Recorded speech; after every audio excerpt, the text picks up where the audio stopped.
Yo guys, Legacy here, and in this video I'm going to be telling you guys how to do the whole entire Shadows of Evil Easter egg. It's a relatively easy Easter egg, it's easy to follow. The reason I'm doing this is because the Zombies Chronicles came out, and if you do all the Easter eggs from Black Ops 3 maps, you can get the RK5, every single map, free. You just start with it. I just think that's pretty useful. If you guys don't know how to do it, then here you go. Now guys, the very first step of the Easter egg is getting Pack-a-Punch unlocked, which is very easy. All you have to do is collect all the gate worms from all the ritual sites.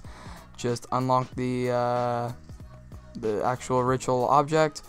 Make sure you have the summoning key, put it on the ritual starter thing, I guess, altar.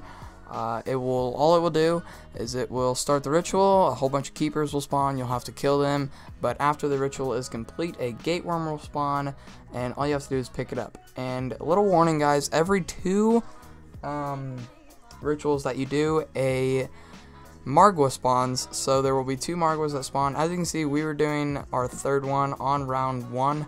It was really easy, but we couldn't do our fourth one because someone accidentally used their beasts. They didn't need to, so yeah, you can easily get it done on round 1 if you have 4 people, which, by the way guys, disclaimer, you do need 4 people for this Easter egg to work. So yep, let's go ahead and get into the second step of this Easter egg. But first, before you go into the very last step, you have to go into the Rift portal, or whatever you want to call it. You put the summoning key on the altar, because this room will open up, and then it'll basically pee into the Pack-a-Punch and it'll open it up. The Shadow Man will spawn, he'll be going and you'll have that step complete. So now let's get on to the second step, guys. Now guys, the very second step is starting the train. There will be windows on the map that you will have to look through. As you can see, I look through, I think it's the right window, somewhere around there. You look through, and there will be a little red glowing symbol. As you can see, that was an arrow with like 2 little arrows and a line through it.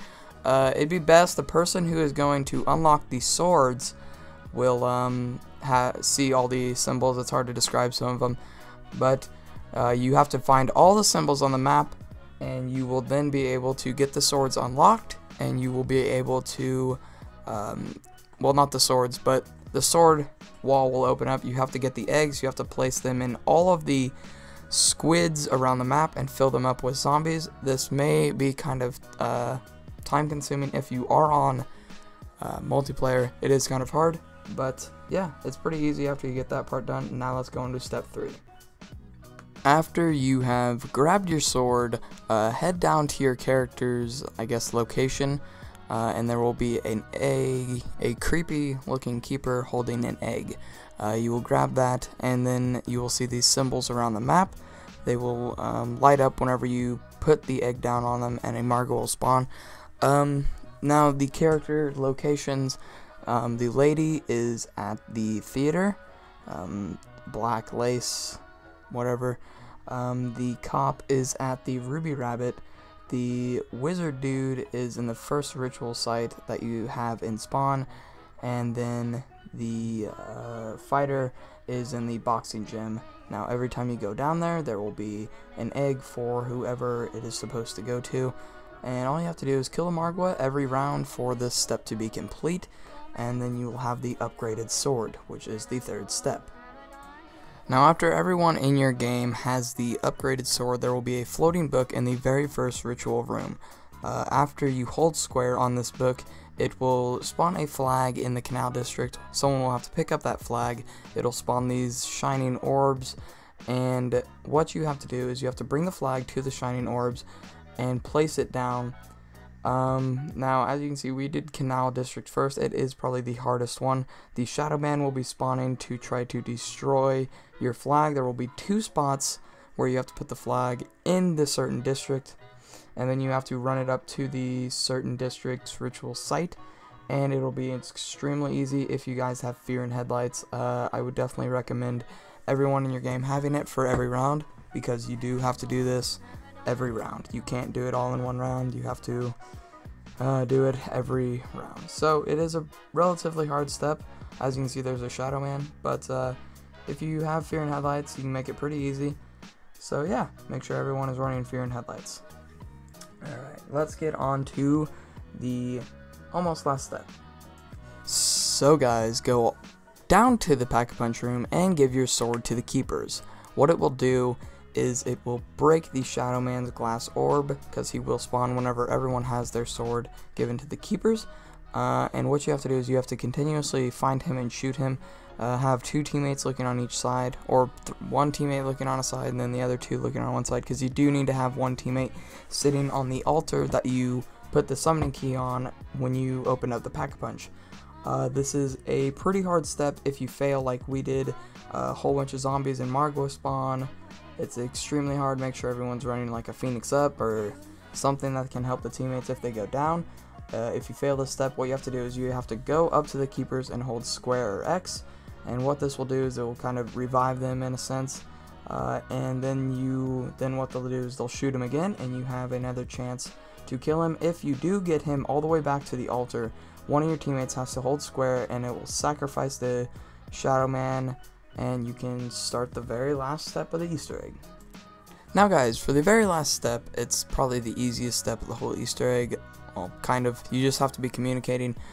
Someone has to be not in beast mode, but for beast mode you have to kill a whole bunch of Margwas. Someone has to be in the very center of the map, and you will see a ginormous Gateworm just sitting there in the center, and you have to stand under him in the beast mode. So someone has to be in beast mode there. Now, 2 other people have to be beast mode by the 2 other train districts. Now what's going to happen is somebody is going to start the train. Oh, by the way, don't want to forget, if you see these like a whole bunch of purple and red lines going across your screen, there will be white orbs around the map. All you have to do is step in them. It'll cleanse you, but if you do not, you will go down and die maybe. But as you can see, there was a beast there, and oh, there's the purple lines, guys. But what you have to do is you have to sit in the middle. Well, one person does have to sit in the middle. I was that person. You have to sit in the middle, and someone will call the train who is not in beast mode. That person will then go into beast mode very quickly and shock these panels on the very left side of where the train would be. There are these small panels that you have to shock.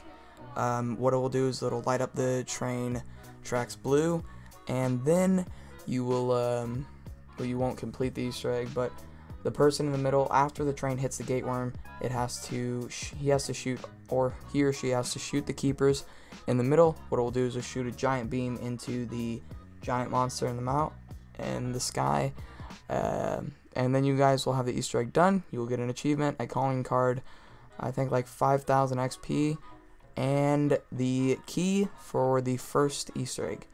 If you guys enjoyed this video and would like more Easter egg videos on Black Ops 3, please comment and share this video, like, comment, all that stuff. But hope you guys enjoyed, and I'll see you in the next video. Peace.